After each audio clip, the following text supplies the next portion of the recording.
and do it, and you'd have that energy. Did you feel that on the Yes. the track? Sure. You know what I mean? Whether it's Stan Kenton or I don't know. No, as it lays as it is here. Yeah. You know, we walked in and whatever pieces of music we all had, and we'd all gotten together at different points in the preceding months.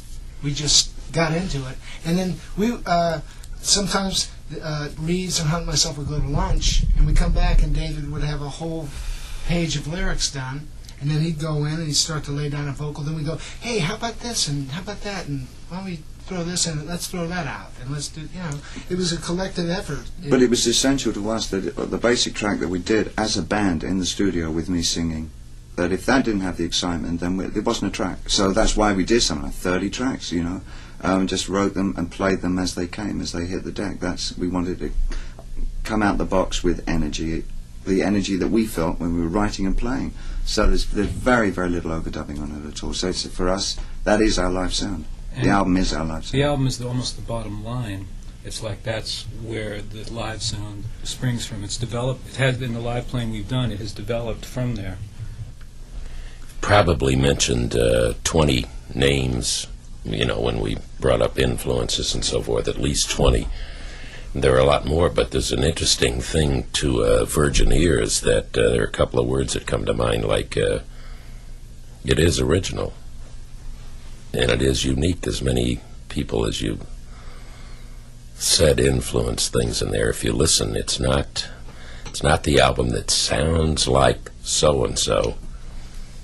I think you've got something here. You can call it the Tin Machine, I guess, what you have. Well, you got to call it something. Yeah. What's in the name? Well, the thing about our influences is that they're, as opposed to a lot of other groups are much younger. I think the median age has something to do with it in the band, but experience too.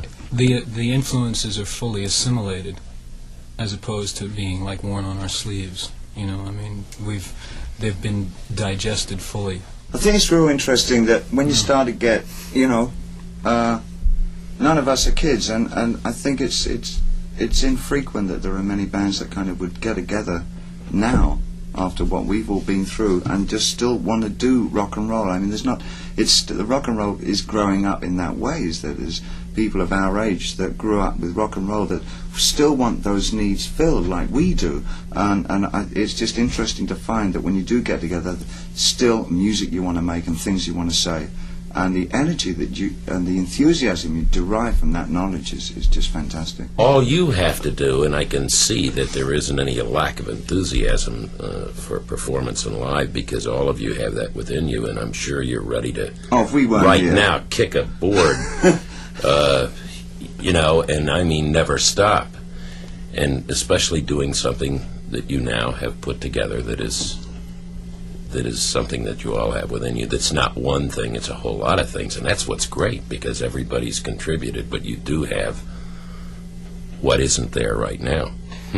Well, that's and whether you can say Cream did that in 1968 or whatever, that is yeah, true. that's getting a little general. But now nobody's doing that in 1989, and the 90s are ahead. And do you know what gets exciting as well is that the fact is we finished this album and it's all mixed up and everything, and we just want to keep on writing. It's like, we just want to go back in and just work more. I mean, it's just been such a blast to work like this. We just want to keep doing it. You know, it's great.